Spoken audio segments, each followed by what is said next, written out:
Pernah nggak sih ngerasa udah kerja keras, gaji mungkin udah naik beberapa kali, tapi kok rasanya isi tabungan gitu-gitu aja? Nah, di sini kita akan bongkar tuntas beberapa kesalahan finansial yang fatal banget, yang seringkali kita nggak sadar, tapi diam-diam justru itulah yang ngebuat kita susah kaya. Oke, kita mulai dengan satu kalimat yang mungkin agak nampar ya. Kalau gaji 5 juta habis, gaji 10 juta juga pasti habis. Pernah ngerasain hal ini kan? Gaji naik, tapi pengeluaran ikut naik. Akhir bulan, ya sama aja, ludes. Ini sinyal pertama kalau masalahnya mungkin bukan di jumlah gaji kamu. Jadi, ini dia inti masalahnya. Ini bukan soal seberapa besar pendapatan kamu, tapi soal kebiasaan kamu setelah uang itu mendarat di rekening. Yuk kita bedah lebih dalam lagi. Coba lihat grafik ini. Aneh kan?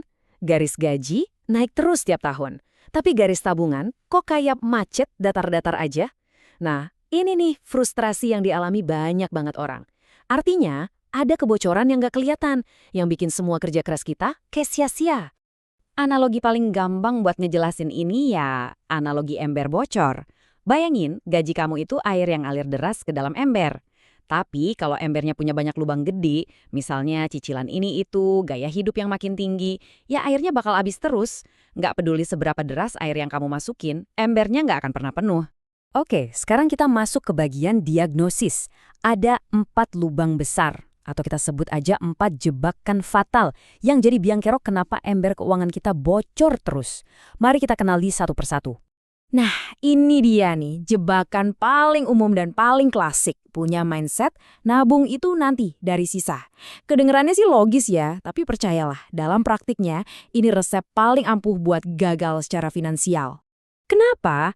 Karena faktanya, yang namanya sisa itu hampir nggak pernah ada. Selalu aja ada pengeluaran dadakan atau godaan diskon. Hasilnya, kamu nggak punya dana darurat, sama sekali. Jadi rapuh banget.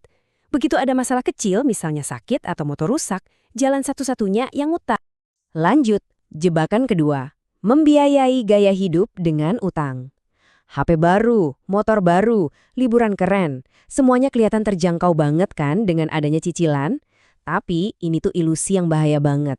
Saat kamu ambil utang konsumtif, sebenarnya kamu tuh lagi ngejual gajimu di masa depan. Kamu kerja keras hari ini cuma buat bayar kesenangan yang udah kamu nikmatin kemarin.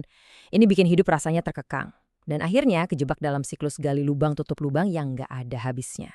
Jebakan ketiga itu ada di pola pikir, mindset yang bilang nanti aja deh investasinya kalau gaji udah gede atau kalau udah kaya. Hati-hati, ini bisa jadi salah satu penyesalan finansial terbesar dalam hidupmu nanti.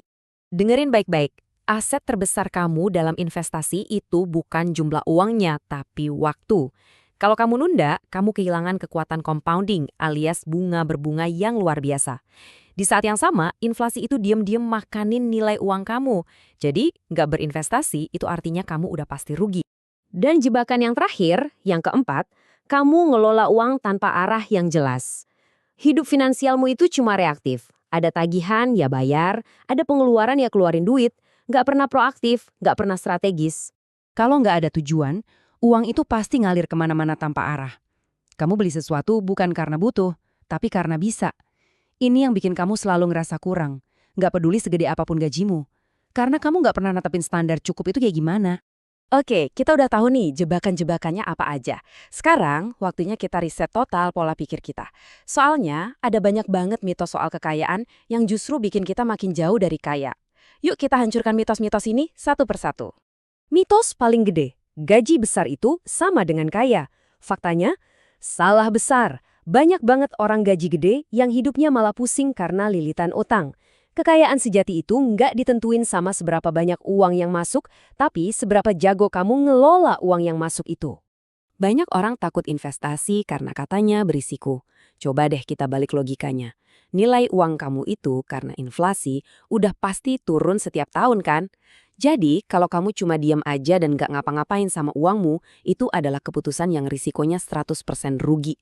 Justru itu risiko yang paling nyata. Jangan pernah sekali-kali ngeremehin kekuatan hal-hal kecil yang dilakuin secara konsisten. Nabung 100.000 seminggu mungkin kedengerannya sepele, tapi coba lakuin terus selama 10 tahun, ditambah efek compounding, hasilnya bisa bikin kaget. Kuncinya itu di kebiasaan, bukan di jumlahnya. Oke, Teorinya udah cukup, mitosnya udah kita hancurin, sekarang kita ngomongin gimana prakteknya. Gimana strategi yang bisa langsung kamu terapkan. Dari mindset, kita pindah ke aksi nyata. Coba kita lihat contoh kasus nyata dari Andi. Awalnya gaji 6 juta, tapi tiap akhir bulan stres karena uangnya habis buat gaya hidup dan cicilan. Terus, solusinya simpel banget. Dia pangkas pengeluaran yang nggak penting dan mulai nabung serta investasi secara otomatis. Hasilnya gimana? Dalam 3 tahun, dia punya dana darurat yang aman, portofolio investasinya mulai tumbuh, dan yang paling penting, mentalnya jauh lebih tenang. Ini bukti nyata kalau perubahan itu sangat mungkin. Jadi, ini dia peta jalannya, simpel aja, 3 langkah. Pertama, beresin dulu jangka pendek. Lacak pengeluaranmu, stop utang konsumtif, dan bangun dana darurat. Kedua, bangun sistemnya. Otomatiskan tabungan dan investasi sambil terus cari cara naikin pendapatan. Nah, yang ketiga, baru kita fokus ke pertumbuhan jangka panjang, investasi yang konsisten, dan diversifikasi. Kita udah sampai di akhir nih. Kalau cuma ada satu hal yang perlu kamu ingat dari semua ini, pesennya adalah soal kendali. Coba tanya ke diri sendiri, siapa yang ngendaliin siapa? Kamu yang ngendaliin uang atau justru uang yang ngendaliin hidup kamu? Nah, ini pertanyaan buat direnungkan. Tujuan akhir kamu kerja keras itu buat apa sih? Buat kelihatan kaya di mata orang lain, pamer barang-barang baru, atau buat dapatin kebebasan sejati, di mana kamu punya pilihan dan hidupmu nggak didikte sama tagihan. Ingat baik-baik kalimat ini. Kekayaan sejati itu dibangun dalam sunyi, bukan dipamerkan dengan riuh. Kekayaan itu soal rasa aman, soal ketenangan pikiran, sesuatu yang kamu rasakan di dalam, bukan sesuatu yang perlu kamu tunjukin ke semua orang. Jadi, pada akhirnya, uang itu cuma alat. Bisa jadi alat yang membebaskan kamu buat ngejar mimpi, bisa juga jadi alat yang menindas kamu dengan siklus utang dan stres. Keputusan sepenuhnya ada di tanganmu. Jadi, mulai hari ini, ambil alih kendalinya.